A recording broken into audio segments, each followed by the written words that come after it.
Beneath this ice lies an ocean. And beneath the ocean, a seal is searching for air. The opening it needs may be no wider than a human hand. From the surface, almost nothing reveals where that opening is hidden.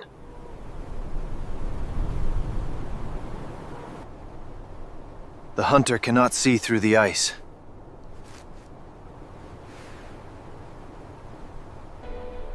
He may wait for hours without movement. But somewhere below, the seal must eventually breathe. The hunt depends on knowing where ocean, ice, animal, and air will meet for only a few seconds. Inuit are indigenous peoples of the circumpolar Arctic. Across Canada, Inuit Nunangat includes Nunavut, Nunavik, Nunatsiavut, and the Inuvialuit settlement region. The Arctic is enormous, and hunting traditions vary by region, season, animal, and period. There is no single method that represents every Inuit community. This reconstruction focuses on a method documented in Nunavut, waiting beside a seal's breathing hole in the sea ice. The practice is sometimes described by the word nipak, waiting at a seal hole. This is not a story about people trapped in the past. Inuit communities today use modern equipment alongside knowledge passed through generations. Country foods, including seal and caribou, continue to feed families and communities. The historical style reconstruction shown here is limited to one method, in one environment, during one season. To an inexperienced visitor, the frozen sea may look like an empty white plain. It is not.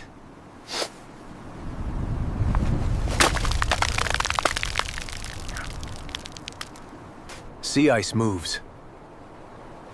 Sea ice moves. It cracks, compresses, thickens, and opens with wind, current, and temperature. Snow can hide weak places.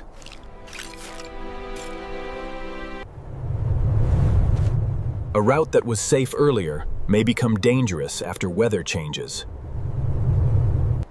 Before thinking about seals, a hunter must understand the ice itself. Its color, texture, and sound can carry information. A dark section may indicate thinner ice or water.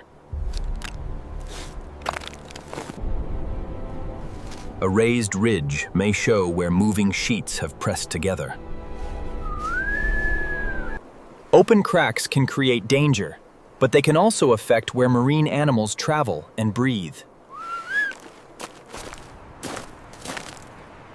The hunter is not walking across a frozen object. He is traveling on a moving layer between atmosphere and ocean.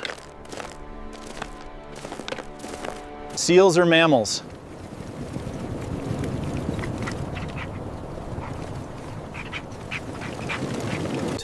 They must return to air, even when winter covers the sea with ice. Some maintain breathing holes, using them repeatedly while moving beneath the surface. But the openings may be covered by snow and almost invisible from above. Historical footage from Nunavut shows hunters traveling across sea ice with dogs and using probes to locate possible breathing holes. A trained dog may detect scent that a human cannot. The hunter then examines the area carefully.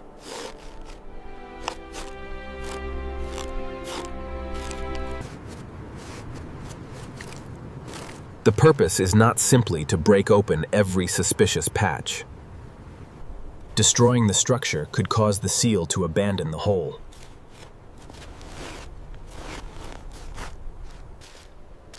The hunter must identify an active breathing place while disturbing it as little as possible.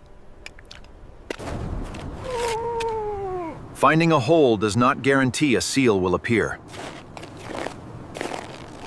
The animal may use several openings over a wide area.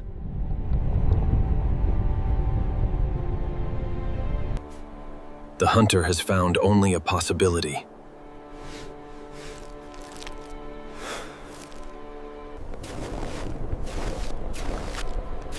The hunter prepares a position beside the hole. Every movement is controlled.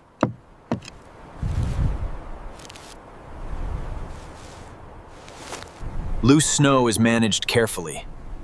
Equipment is placed where it can be reached without sudden searching. The harpoon is checked.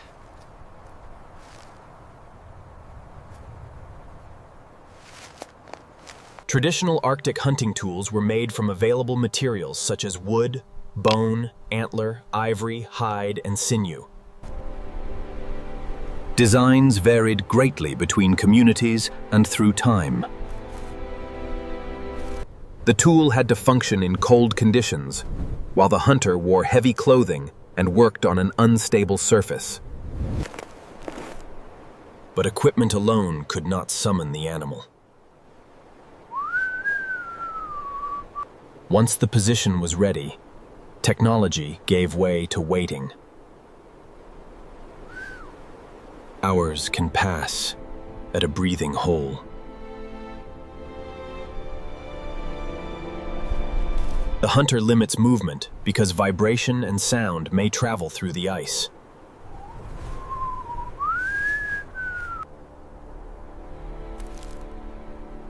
Cold gradually enters the hands and feet. Wind presses against the clothing.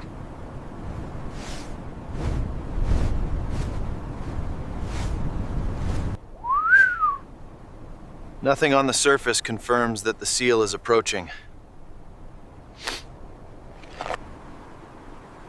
This is why patience cannot be separated from knowledge. Waiting without understanding would be chance. The experienced hunter knows why this hole was selected, how weather may affect it, and which signs might indicate movement below. In the Inuit-made short film Nipak, hunter Joshua Ataguyuk waits beside a breathing hole as the sun moves across the sky. The film needs no dramatic narration. The passing time is the story.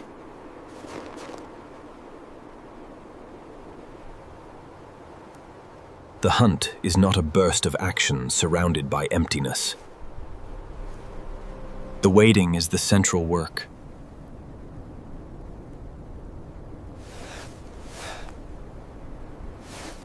The hunter leans close enough to detect a change, but not enough to disturb the opening. The Arctic is never completely silent. Wind moves grains of snow. Grains of snow. Ice shifts with low cracks and distant pressure.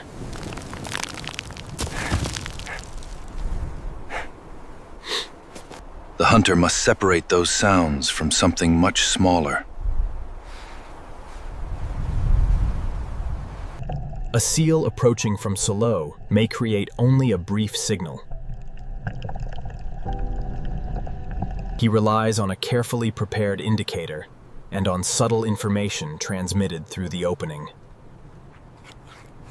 Then something changes.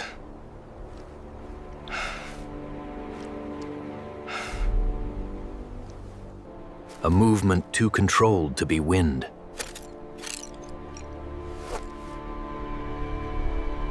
The seal is below the ice.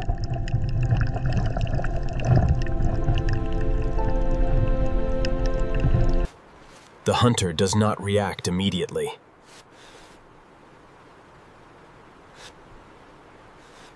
The seal must position itself to breathe.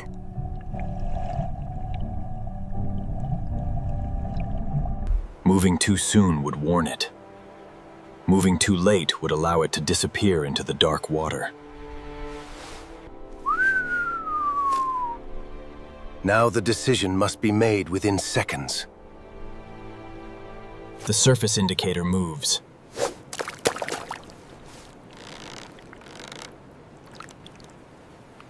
The hunter acts.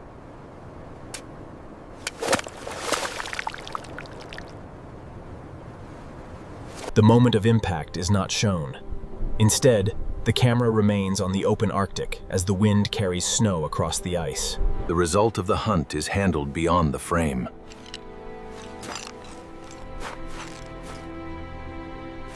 The hunting equipment is gathered.